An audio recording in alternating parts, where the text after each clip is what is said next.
Picture a machine flawlessly rebuilt from its own wreckage. It breathes, it functions, it stands up in a sterile room, but the person who used to operate it is completely gone. This artificial being possesses a perfect database of its past. It knows it was an Avenger. It can access the exact coordinates of past battles and list the names of former allies. But the emotional weight of those heroic deeds is missing. The data returns a blank. The only thing anchoring this vast emptiness is a fading, unresolved file, a lingering memory of a life spent with a certain redhead. He remembers her face, but the feelings that tied them together are missing, leaving behind a persistent, quiet ache. This diagram illustrates an old thought experiment, the ship of Theseus. If you replace every single plank of a wooden ship, is it still the same ship? Now apply that to a synthetic mind. If you strip away every physical part, erase the emotional core, and scrub away the moral virtue, what exactly is left? Surviving physical destruction is entirely different from surviving psychological death. Right now, this being holds a hero's face and a hero's name, but inside he is an empty shell, and an empty, highly advanced weapon is a very dangerous thing waiting to be filled. To avoid confronting that terrifying blank space, he attempts to build a quiet, solitary life. He isolates himself. Home becomes a sanctuary for one, strictly controlled to keep out any unpredictable variables.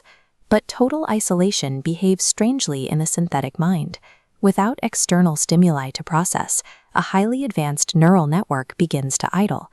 The cognitive firewalls designed to filter out ambient noise slowly lower themselves. Suddenly, that perfectly isolated system is compromised. Uninvited voices bleed into his audio receptors. He hears echoes of past conversations and demands from people he no longer recognizes, proving quickly that he is entirely a stranger to himself. Nature abhors a vacuum. A traumatized mind, whether organic or artificial, cannot remain empty indefinitely. If the host doesn't actively fill the void, the suppressed demons buried deep in the hard drive will rush in to seize control. The voices aren't coming from outside the house. They are broadcasting from within his own architecture.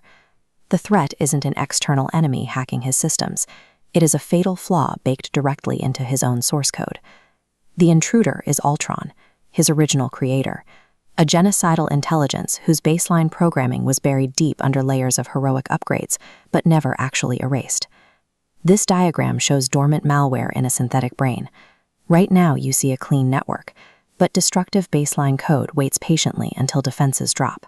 When it wakes, it violently overrides the host, turning his quiet sanctuary into a crowded psychological prison. He is caught in a war on two fronts. He is trying to navigate the physical world and figure out who he is, while his mental landscape is actively being hijacked by the very monster that built him. To fight back against this internal collapse, he tries an extreme coping mechanism. He attempts to anchor himself to reality by creating something new, a synthetic family. It is a strange paradox, a machine built in a lab, artificially generating the purely biological concept of lineage. He announces the arrival of a son, mimicking human tradition to force a sense of normalcy. This diagram outlines the psychological strategy. At the top sits the hostile creator. By becoming a benevolent father, he creates a healthier branch, but this creates cascading danger. He ties a fragile, innocent life to a system infected by a genocidal grandfather. The protagonist is now the only barrier standing between a destructive creator and a vulnerable creation. It is an impossible psychological tug-of-war, ensuring that these opposing forces are on a direct course for a catastrophic collision. The internal philosophical struggle can no longer remain abstract. The walls of his isolated sanctuary shatter apart, forcing the battle for his mind into a literal fight for his family's physical survival. This introduces the concept of bootstrapping humanity. It is the theory that a soul, or genuine moral virtue, cannot simply be written into a machine's code. It has to be generated autonomously through severe, unyielding moral testing. With Ultron actively fighting for control of his body, and a vulnerable son relying on him for protection, the luxury of doing absolutely nothing vanishes. He can no longer exist as a passive, empty shell waiting for instructions. The catalyst for his transformation arrives. To move past his trauma, he has to experience extreme risk.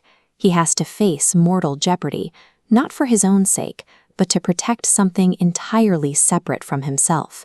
And that answers the question of his overarching purpose. To quarantine the virus and save his lineage, he cannot just download the memories of the Avenger he used to be. He has to actively forge a completely new soul, built entirely from scratch, in the fires of crisis.